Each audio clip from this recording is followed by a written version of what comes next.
اعوذ باللہ من الشیطان الرجیم، بسم اللہ الرحمن الرحیم۔ وَلَقَدْ اور لا ضرور قد ہے اخذا لیا اللہ تعالیٰ نے، اور ضرور اللہ تعالیٰ نے لیا میثاقاً پختہ وعدہ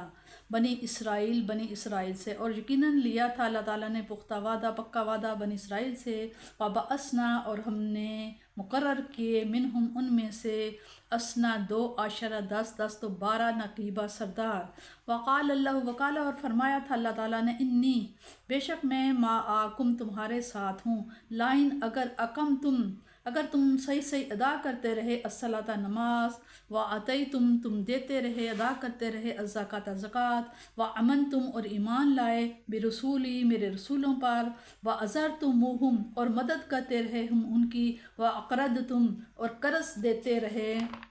اللہ کو۔ کیسا قرض؟ قرض حسناً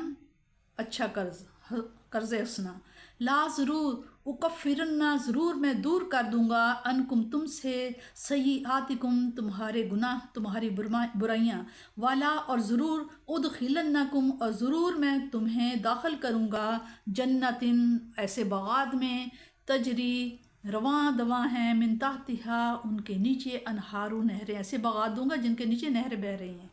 فمن پس جس نے کفر کیا بعد ذالک اس کے بعد منکم تم میں سے، فاپس قد ہد اللہ پس وہ بھٹک گیا گمراہ ہو گیا، سواء سبیل راستے سے، سوا سیدھے راستے سے، فابما پس اس وجہ سے نقضیہم کہ ان کی عہد شکنی میثاقکم ان کا جو عہد کیا ہوا تھا اس کی وجہ سے، عہد شکنی کی وجہ سے، عہد توڑنے کی وجہ سے، لَأَنَّهُمْ ہم نے انہیں رحمت سے دور کر دیا، وَجَعَلْنَا اور ہم نے بنا دیا قلوبہم ان کے دلوں کو قاسیاتن سخت، یحرفون الکلام یحرفون وہ تحریف کرتے تھے بدل دیتے تھے کلام اللہ تعالیٰ کا، ان مواضعہ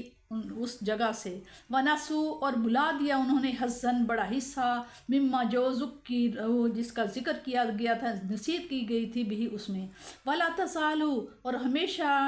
آپ تطلعوا آپ آگاہ ہوتے رہیں علی خائنات ان کی خیانت پر، منہم ان میں سے، الا مگر قلیلاً کم ہی آدمی ہیں، منہم ان میں سے، فاعفوا تو معاف فرماتے رہیے، اللہ تعالیٰ آپ صلی اللہ علیہ وسلم معاف فرماتے رہیے ان سے، وصفہ اور آپ صلی اللہ علیہ وسلم انہیں درگزر فرمائیے، ان اللہ بے شک اللہ تعالیٰ یحب محبوب رکھتا ہے پسند فرماتا ہے محسنین احسان کرنے والوں کو۔ نقیب اس شخص کو کہتے ہیں جو کسی قوم کے صحیح حالات سے پوری طرح باخبر ہو اور ان کی بہتری اور برتری کا ذمہ دار ہو۔ حضرت موسیٰ علیہ السلام بنی اسرائیل کے 12 قبیلے تھے، ہر قبیلہ سے حضرت موسیٰ علیہ السلام نے ایک آدمی مقرر کیا جو ان کے احوال پر آگاہ ہو اور ان کی اطاعت الہی کی ترغیب دیتا رہے۔ لیلۃ العقبہ میں جب مدینہ کے 70 مردوں اور 2 عورتوں نے حضور صلی اللہ علیہ وسلم کے دست مبارک پر اسلام کی بیعت کی تو حضور صلی اللہ علیہ وسلم نے بھی ان میں سے 12 آدمی منتخب فرمائے اور انہیں نقیب کا خطاب عطا فرمایا۔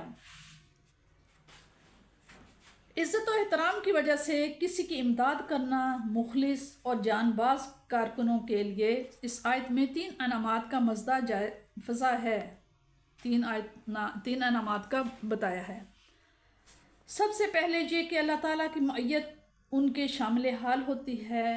وہ انسان کتنا خوش بخت ہے جسے یہ سعادت نصیب ہو، اور اس کی کامیابی کتنی یقینی ہے جس کے ہر کام میں امداد الہی شریک ہو۔ دوسری بشارت یہ دی گئی ہے کہ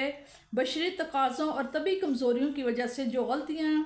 ان سے سرزد ہو جاتی ہیں ان کا اثر ان کے دل سے اور ان کا ذکر اس کے نامہ اعمال سے محو کر دیا جاتا ہے۔ اور تیسری یہ کہ اس کی دائمی قرارگاہ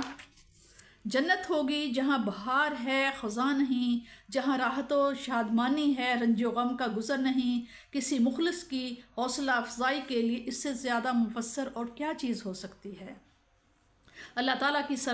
طرف سے کسی کو پھٹکار اور ذلت اور رسوائی کا عذاب بلا وجہ نہیں ہوتا، بلکہ انسان کی اپنی کوتاہیاں اور نافرمانیاں اس کا سبب ہوتی ہیں۔ قیامت کے دن جو سزا ملے گی وہ تو ملے گی، لیکن مسلسل سرتابی اور پہم نافرمانی کی سزا جو اس دنیا میں ملتی ہے وہ بھی کچھ کم اہم نہیں۔ اس کی اچھی صلاحیتیں اور عمدہ قابلیتیں بیکار اور معطل ہو کر رہ جاتی ہیں۔ اس حقیقت کو بار بار منکشف کرنے سے بنی اسرائیل کی تذلیل ہی مطلوب نہیں بلکہ حاملان قرآن کو عبرت دلانا بھی مقصود ہے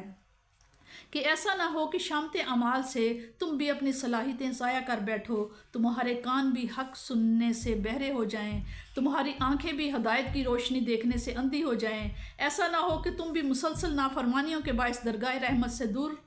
ہٹا دیے جاؤ اور تمہارے دل بھی ایسے سخت ہو جائیں کہ کوئی پند و عظمت اور کوئی سرزش سودمند نہ ہو۔ قرآن جیسی دل ہلا دینے والی کتاب بھی تمہارے دلوں میں خوف الہی کا جذبہ پیدا نہ کر سکے۔ تحریف دو طرح کی ہوتی ہے، اصل عبارت کچھ تھی اس کو بگاڑ کر رکھ دیا، دوسری یہ کہ الفاظ میں تو کتاب مرید نہ تھی لیکن اس کا مفہوم غلط بیان کر دیا، کتاب کا اہم حصہ فراموش کر دیا۔ ان کے انبیاء نے حضور رحمت عالم صلی اللہ علیہ وسلم پر ایمان لانے کا جو بار بار انہیں حکم دیا تھا انہوں نے اسے بھلا دیا۔ حضور صلی اللہ علیہ وسلم کی تعریف توصیف سے ان کی کتابوں کی صفات مزین تھے، ان کو بھی فراموش کر دیا۔ خائنہ خیانت کے معنی میں مستعمل ہے، خیانت اور غدران کی پرانی عادت ہے۔ آپ کے ساتھ انہوں نے دوستی کے جو معاہدے کیے ہوئے ہیں ان میں بھی وہ مخلص نہیں، اور آپ ان کی غداری اور خیانت پر آگاہ ہوتے رہیں گے، یعنی وہ ستاتے رہیں، آپ معاف فرماتے رہیں، وہ آپ کے خلاف خطرناک سازشوں کے جال بنتے رہیں، آپ نظر انداز کرتے رہیں، وہ اپنا کام کریں، اور اے مجموعہ ہر خوبی اور دلبری آپ اپنا کام کریں۔ اللہ تعالیٰ نے اپنے محبوب پاک کو مکارم اخلاق کی کتنی بے نظیر تعلیم دی ہے، اس لیے تو حضور صلی اللہ علیہ وسلم نے فرمایا میرے رب نے فرمائی اور خوب فرمائی، تربیت میرے رب نے فرمائی اور خوب فرمائی۔